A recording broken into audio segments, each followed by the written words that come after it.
This is a tale from a long, long time ago, when the Sinnoh region was still only a vast wilderness. A certain village bustled with the comings and goings of people, while in the mountains and seas, Pokémon roamed as they pleased.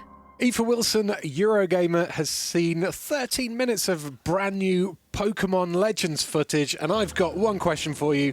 How do you pronounce it? Is it Arceus? Arceus? Arceus? It's Arceus. It's very... Arceus. I think in other regions they say Arceus, but probably because that is close to a rude word here in the UK territories, we say Arceus, and I think it sounds lovely. That's very sensible. Yeah, you're right. We have seen 13 minutes of new gameplay footage. Now, actually, this is probably the most secretive a new Pokemon game has been. Like, when you think about it, it's 2 weeks away from launch. We've only seen a little bit of gameplay. Yeah, they've been really teasing with little bits and pieces here and there. I remember that viral trailer that went live with just, it was kind of like a fuzzed out trailer where someone was hunting a new Pokemon. That got everyone really keen and excited for it. Yes, that was Zorua and Zoroark. Yeah, that's that was right, the ghosty exciting. one, right? Yeah, that's awesome. Okay. But apart from that, like, we've only seen a few different regional variants. We've only seen a few new Pokemon. Apparently, there are more to come. But yeah, like, the game's coming out in 2 weeks, and we've just had, and it was hands-off, bear in mind. So we've still, I don't think anyone has played the game yet. So has this new preview given you and us a better understanding of what's in the game then? What's been shown in it? I mean, I think it's given us a little bit of a better understanding of how certain systems work, because the thing that people are really excited about Arceus in particular is it's finally doing something quite different. It's doing several things quite different to other mainline Pokemon games. It's kind of giving people and Pokemon fans what they've been asking for a really long time. Specifically, it's got a systemic kind of open world. You can ride around on Pokemon in the open world. The battling system has been switched up a little bit. There's crafting.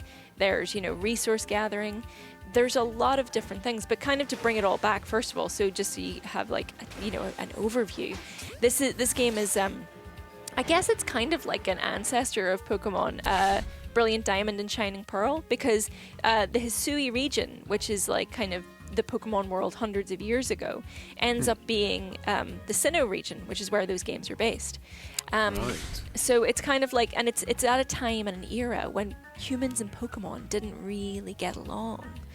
And yes, that's something that was really interesting that I heard from a previous previews, that the Pokemon can attack you now? Yes, they can. So that's kind of plays into the whole idea that humans and Pokemon are not sort of in harmony as they become in later games. Like Pokemon, they react to you differently in this game as well. So some will attack you. But then there are others that have different temperaments. So Bidoof, for example, will completely ignore you. You can wander right up to Bidoof and they won't really care.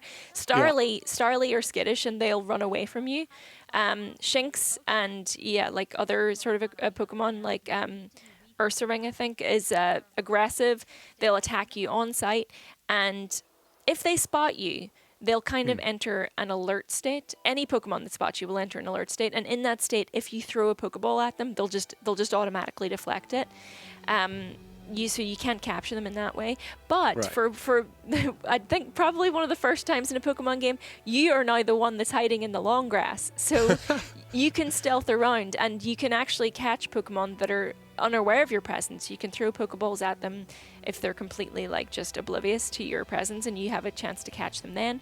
Or when you're out in the world, you can throw your partner Pokeballs at or beside a wild Pokemon, and then that initiates a Pokemon battle, because the exciting thing about this game is, in previous games, you start a Pokemon battle and you get the transition screen, and then you're in the battle screen. So it's it's like there's two separate things going on.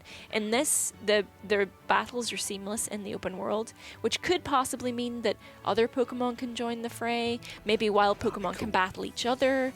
But yeah, it also means that you as the trainer are kind of in trouble. Like, we've seen battles where wild Pokemon attack you and you get knocked, and if you take enough damage, you'll black out. You'll actually lose items. So I saw in the gameplay preview, they lost a couple of potions and some resources, and then you black out and you wake up at an outpost, because that's another thing that's slightly different about this game is you have a central hub called Jubilife Village, which is where you'll pick up bunches of quests and missions and things like that. And then from there you set out into the open world. However, it's very like Monster Hunter, this game, in that you kind of have to prepare before you go out into the open world. So you'll have like a base camp, and that's where you can do things like crafting, which is brand new to this game. You can buy certain items, you can stock up on things that you're going to need when you go out into the world, because obviously you want to be prepared, especially since when you're out there you can be knocked back, you can lose your progress. Yeah, that sounds like the combat and everything is really different to Very previous much Pokemon so, games. yeah. Almost sounds like it's the Dark Souls of Pokemon games. I don't know if I'd say that, but possibly, you know. But Monster Hunter is known for its difficulty in a different kind of way. Yeah. So, you know, this is one of the other ways that they're completely changing it up, and the reason that people are so excited. But obviously, like, you know, you have because of crafting, you have raw materials, and that's where like comparisons to Breath of the Wild are being made, where you know, you can go out and collect resources. And the fun thing about that is actually that your Pokemon actually help you collect resources. Like in the gameplay preview, we've seen Rowlet can like crack open rocks for you, or like blast wind at a tree to knock down some like apricorns and berries and things like that. And that's so is really all that fun. crafting done back in Jubilee Village, or can you do it on the fly? Do you know? You can do any it of at that stuff? You can do it at Jubilife Village, and you can also do it at base camps. Have little tables that are set aside that you can then make things, and you can also buy recipes at Jubilife Village as well, and you'll stock up on recipes as you kind of progress through the game too. And that's that's another thing. So the world isn't like fully open. It's kind of made up of a lot of different little, like, because it's all about the different ecosystems, because the whole point of this game is that you're compiling the very first Pokédex. And as part of that, it's not just as simple as catching the Pokemon. You have to observe them in their natural habitat. You have to see them do certain moves. You have to see them perform certain behaviors, what their favorite foods are, all these kind of things. So it's just kind of, you're going out and collating all this information and recording it down. How's that observing work? It's not anything like Pokemon Snap, is it? You don't take photos of them. I don't think. Well, you things. do. You do have something called an arc phone, but I don't think you take photos. You just kind of watch, and you can feed them things. You can sort of watch them do different things, and and battling them kind of falls into that as well. And yeah, it's all about sort of getting to those different biomes is going to be kind of. I think it's linked to sort of your progress on the Pokédex. So like you'll get different star ratings based on how complete your different Pokédex entries are for different Pokemon. Because you're working for this organization called the Galaxy Expedition Team, and you kind of once you're completing, so missions are furthering the main story, and you also get requests, which are just like little things that you can do for villagers and other people that just get you little extra rewards and little extra story beats as well. And sort of filling those out will, I think, help you, because it's still not very clear, but I think doing those is going to help you fill out the Pokédex and therefore maybe unlock new regions that you can then travel to. So, traveling to new regions, then, if it's not a fully big open world, there'll be, I guess, loading points between each. I believe so. Area. Yeah, because like each region, like so, for example, one of the first regions that you go to seems to be called the Obsidian Fieldlands, and then when you see a map of that itself is broken down into multiple little sub regions. You know. So they're still massive, but it just means that you may not be able to travel seamlessly from one big, huge area to another. There may be kind of, sort of, I want to say choke points, but I guess there's going to be a point at which you have to kind of cross over from one to the Certain other. paths you have to take, I guess. Yeah, exactly. But I did like that there is technically a new way to travel around in these areas, which is by actually riding Pokemons. Yeah, that's one of. Pokemon. Yeah, Pokemon, that's one of the huge big things that they've kind of been shouting about with this new game as well, and rightfully so, because people have wanted this for ages. So they've shown 3 different kind of rideable Pokemon so far. You've got Weirdeer, which is kind of like a mount that you can ride around on the fields and hills and stuff. Then you've got Basculegion, which is kind of like those 2 are brand new Pokemon, and Basculegion is like your sea creature that can like go through the waterways and over waterfalls and all that fun stuff. And then there's a Hisui regional variant of Braviary that kind of like can soar around the skies. But the really fun thing about all 3 of those is in the new footage they've shown that it goes seamlessly from one into the other. So it shows you literally jumping off a really high precipice on Weirdeer and then immediately switching to Braviary to like soar down the mountain, which is really really fun. It looks really cool. That's really awesome. That really changes up the navigation. Definitely. And wandering around for sure. There's also these things that I hope you've seen more about. They're called Alpha and Noble Pokemons. Yes. Pokemon. Yeah. So Alpha Pokemon are kind of like, I guess, mini bosses. They're very easy to spot out in the wild because they're slightly bigger than regular Pokemon, and they also have glowing red eyes. So they're quite scary. They're stronger than the usual version of that Pokemon. And in the new footage, we saw there was a giant Walrein. But we've also seen in previous trailers, we've seen Alpha, Snorlax, Garchomp, that kind of stuff. But in the new footage, we saw that an Alpha Walrein like knocked out the protagonist Raichu in one hit, and also damaged the protagonists themselves in the same attack. So even if you're throwing your Pokemon out there, you're not safe from being damaged.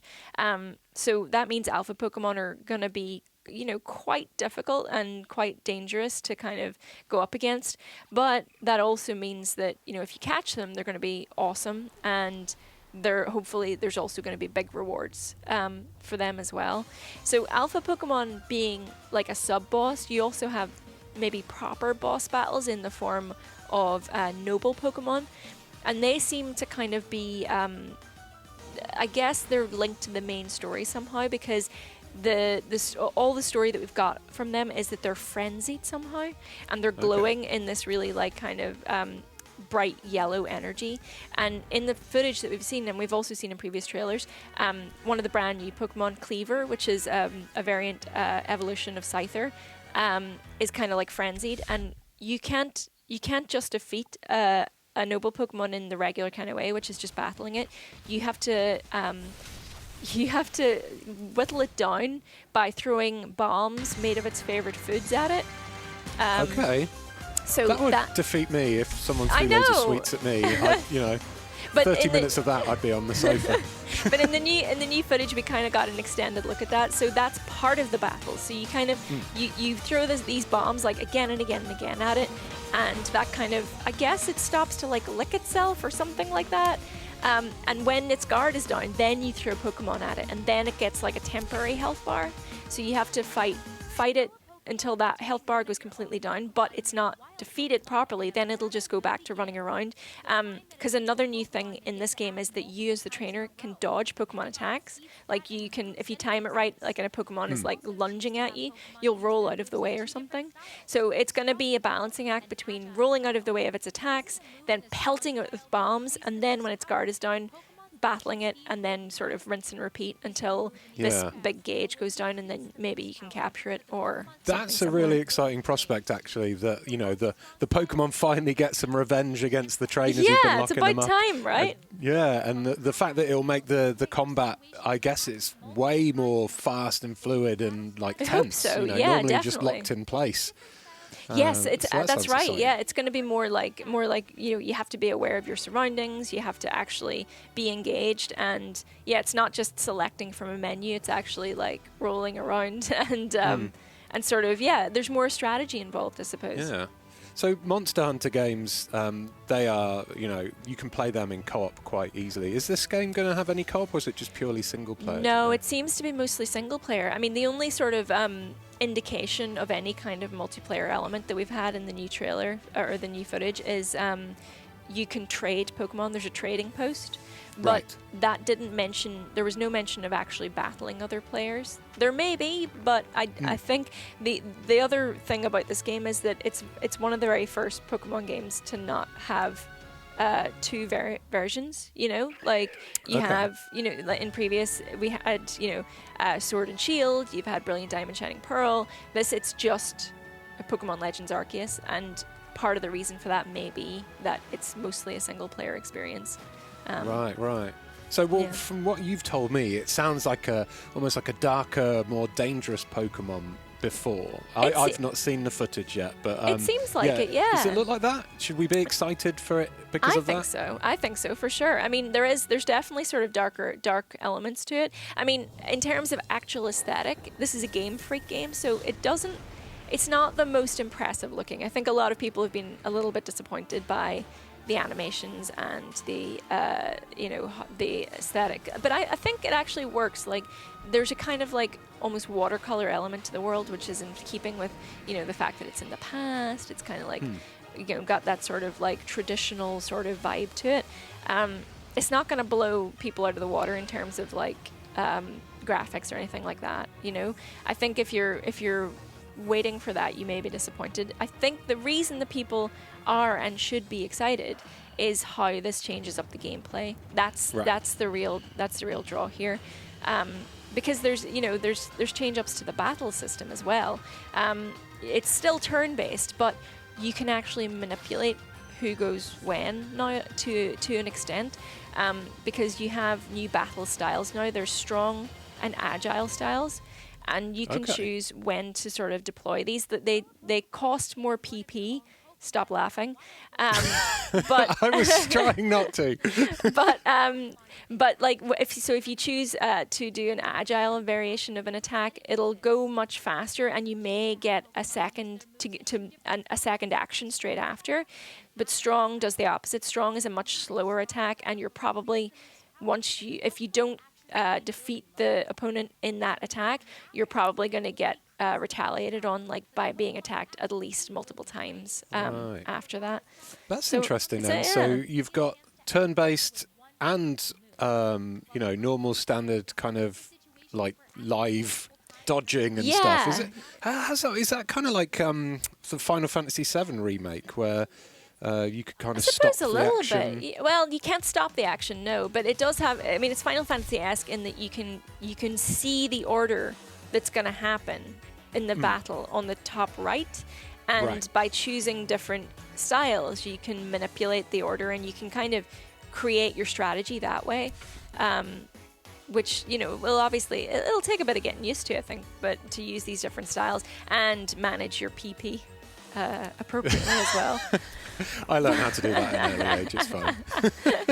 I'm really excited. I think it's going to be really cool. I think like it's going to be really fun to see how all these changes play out. I'm just kind of, I guess, the only thing that's making me nervous is how quiet they've been, how secretive it all has been. Yeah, Nintendo with their big properties are often quite quiet, I guess. I like the idea of this being a look back at, you know, the history of the Pokemon, learning more about how humans and Pokemon got to the state I think they it'll are be that really we fun. know. Yeah, I like the idea of a more dangerous Pokemon world, and especially if you've played Diamond and Pearl, there's characters and little Easter eggs there that cool. Like a lot of the characters in Arceus are ancestors of characters in those games, which is really cool, I think, as well. Oh, cool. Well, when did you say this was out? 28th of January, so only 2 weeks away, you know? That's really close to find out whether Pokemon Legends is going to be Arceus. Is that right? Arceus. Or showing... A pain in the Arceus. Or giving us a pain in the ass. It worked in my head, Aoife. I know. You knew what I was going for. Well, we will have lots more videos about it on the channel when it launches, so maybe you should check those out then, you know? Please do. And if you do want some more information about Pokemon Arceus, the game with the name that I can't say, there's at least one video on screen about it right now to click on. Yay! Yay! Thanks for watching. Thanks for telling me all about Aoife. You're welcome. Bye. Bye.